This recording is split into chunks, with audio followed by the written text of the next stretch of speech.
Examinando as Escrituras, carta de Paulo aos Gálatas, capítulo 3, a partir do versículo 1. Ó Gálatas insensatos, quem vos fascinou a vós outros, ante cujos olhos foi Jesus Cristo exposto como crucificado? Quero apenas saber isto de vós: recebestes o Espírito pelas obras da lei ou pela pregação da fé? Portanto, nós estamos aqui tratando de um assunto importantíssimo, essencial para a nossa vida de cristãos, que eu tenho designado como o elo perdido. O elo perdido na obra de Deus. O elo que foi perdido na vida do cristão.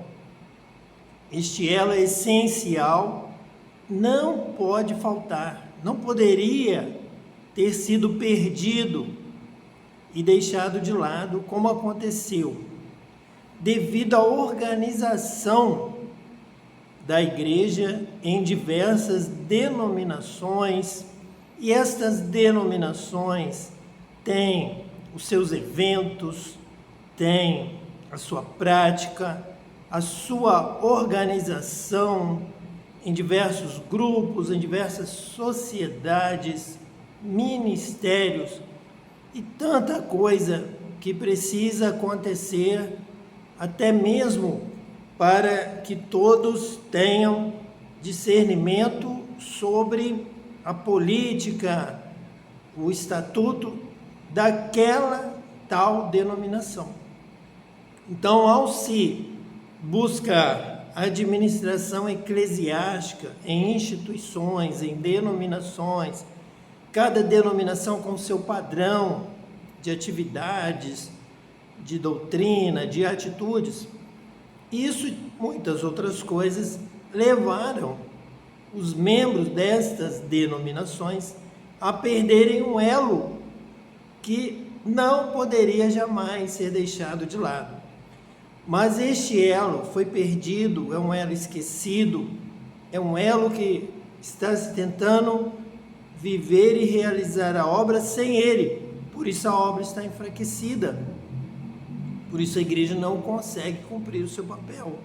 É como uma engrenagem em que falta ali um dente para que seja acionado o movimento daquele motor, daquela engrenagem, mas esta parte não está funcionando como deveria, e é uma parte imprescindível, se não a principal.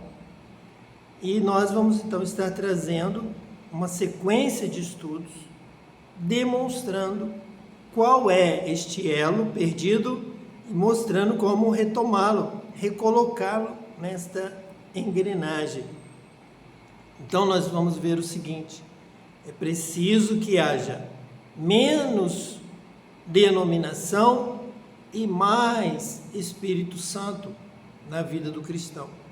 Menos compromisso com atividades que não são essenciais e mais compromisso com as atividades do reino de Deus, da palavra de Deus, que estão aqui nas Escrituras, porque está se trocando algo essencial para as Escrituras, que nós estamos examinando, por coisas praticamente que são disponíveis, não são essenciais, são coisas que apenas acrescentam uma rotina, que dão a cara denominacional, mas não é algo que traz vida, que traz cura, que traz salvação, que traz o dom de Deus, o milagre para a obra de Deus.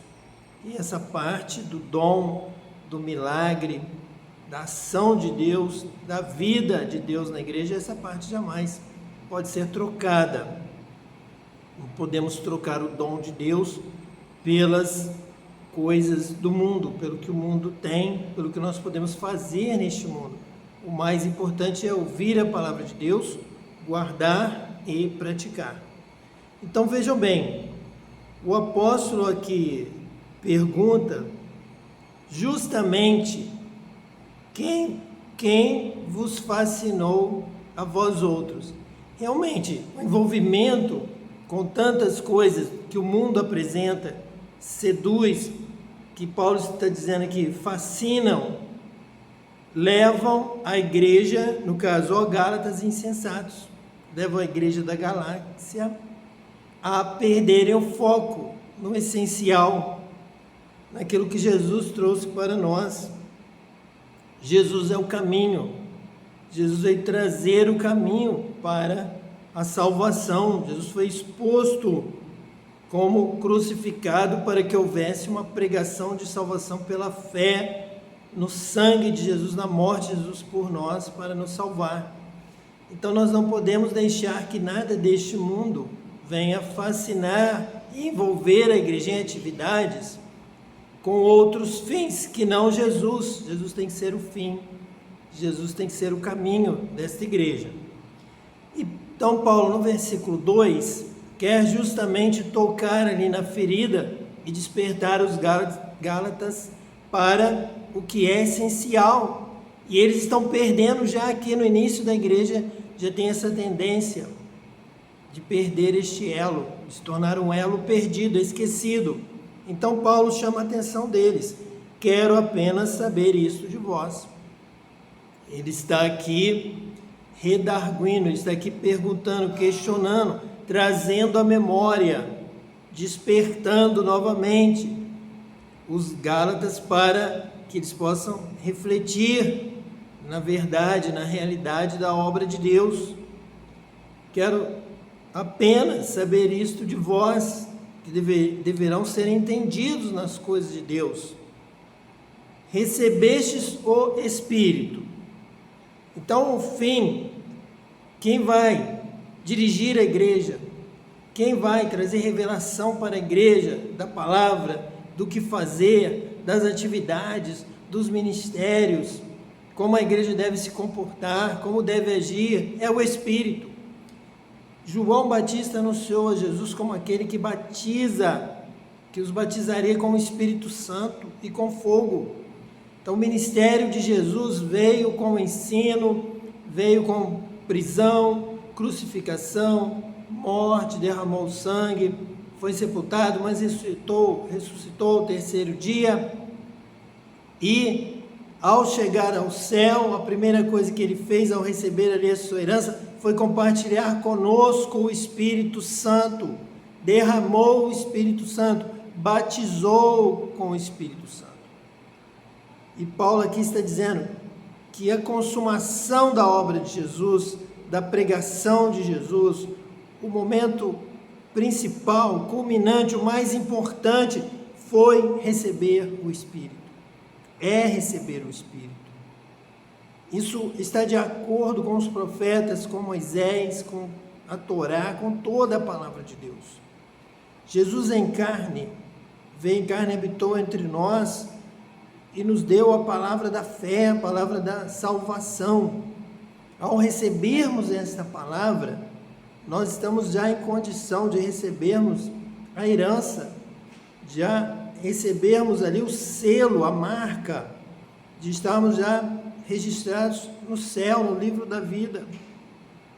E esta prova que ele nos dá, o penhor dessa herança, é o Espírito Santo. É a primeira parte do céu que nós recebemos.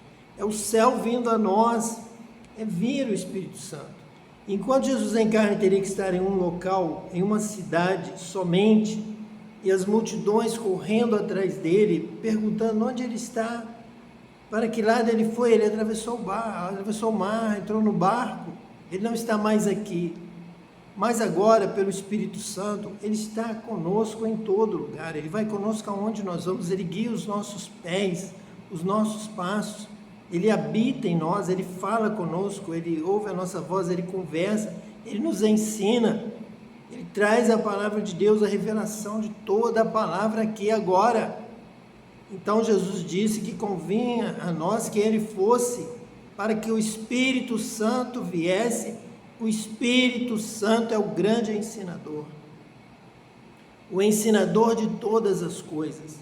Quando é dito na palavra de Deus que o Messias, o Cristo, nos ensinaria tudo, esta palavra se cumpre no batismo com o Espírito Santo. Jesus nos batiza com o Espírito Santo. Então ele pode falar aqui diretamente à nossa mente, ele fala diretamente dentro de nós e nos dá esta revelação da palavra. E Paulo aqui está dizendo aos Gálatas: vocês alcançaram o objetivo de toda a obra de Deus em Cristo. Recebestes o Espírito. Quando vocês receberam o Espírito, vocês receberam a obra maior de Deus, a obra completa de Deus. Esta é a obra de Deus.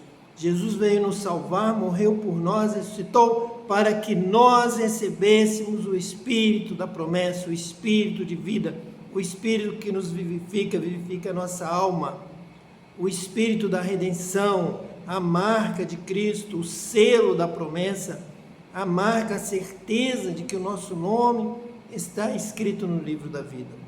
Porque o Espírito de Deus, o Espírito Santo, testifica com o nosso espírito que nós somos filhos de Deus. Então, o grande objetivo, a consumação, vem no batismo com o Espírito Santo. Jesus diz que nós iríamos pregar o Evangelho a toda criatura e sinais nos seguiriam após o batismo com o Espírito Santo. Recebereis poder, descendo sobre vós o Espírito Santo. Então, a obra de Jesus, realmente, ela é realizada, ela atinge o seu clima, o seu máximo, no batismo com o Espírito Santo. Recebestes vós o Espírito pelas obras da lei ou pela pregação da fé? Então, nós falamos aqui no último estudo que os apóstolos em Jerusalém ouviram dizer que em Samaria eles receberam a palavra de Deus. Realmente receberam pelo ministério de Filipe. Vamos falar mais sobre isso nos próximos estudos. Através de Filipe, dos sinais, maravilhas que ele operava pelo Espírito Santo, Samaria creu, Samaria recebeu. Então imediatamente mandaram os apóstolos Pedro e João de Jerusalém para Samaria.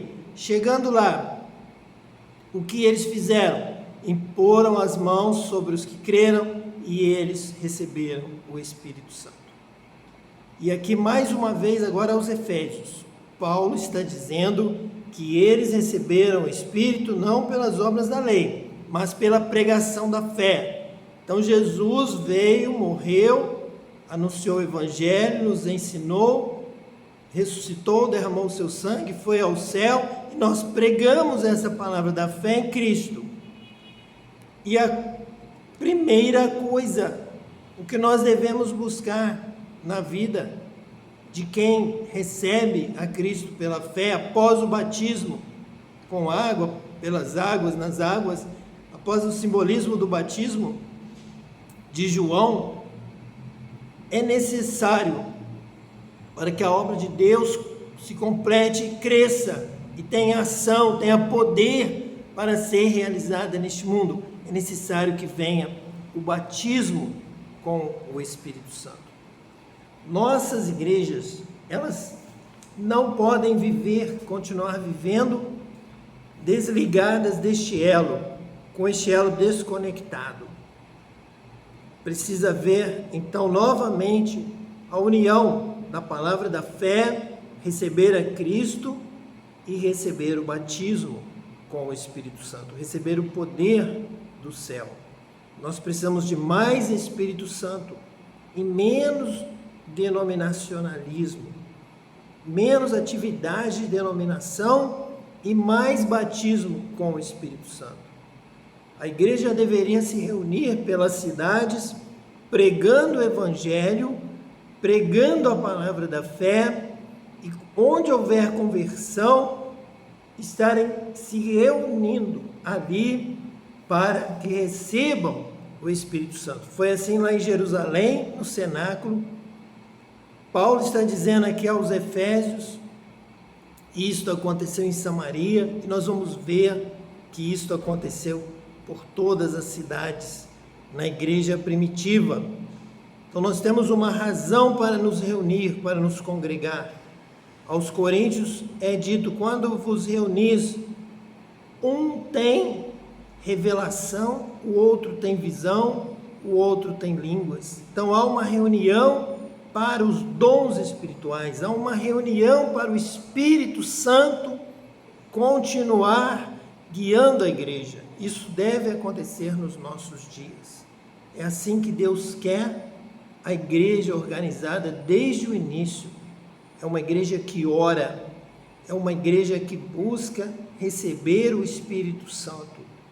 Aqueles que vão recebendo a palavra da fé e vão recebendo a Cristo e vão recebendo a palavra de Deus, vão recebendo o Evangelho e crendo, recebem a ministração, se reúnem para serem batizados com o Espírito Santo.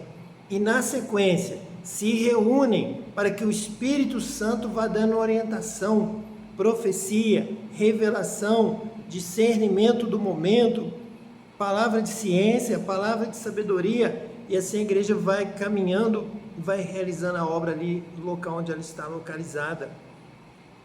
Deve haver uma igreja, deve haver um conselho, deve haver um concílio, deve haver um encontro da igreja, para que cada um entregue o seu sonho, a sua visão, a sua revelação, e ali juntos eles julgam, eles ouvem a profecia e ouvem a revelação, e escutam o sonho, ouvem a visão, e ali juntos têm o discernimento, julgam e determinam: esta palavra deve ser cumprida.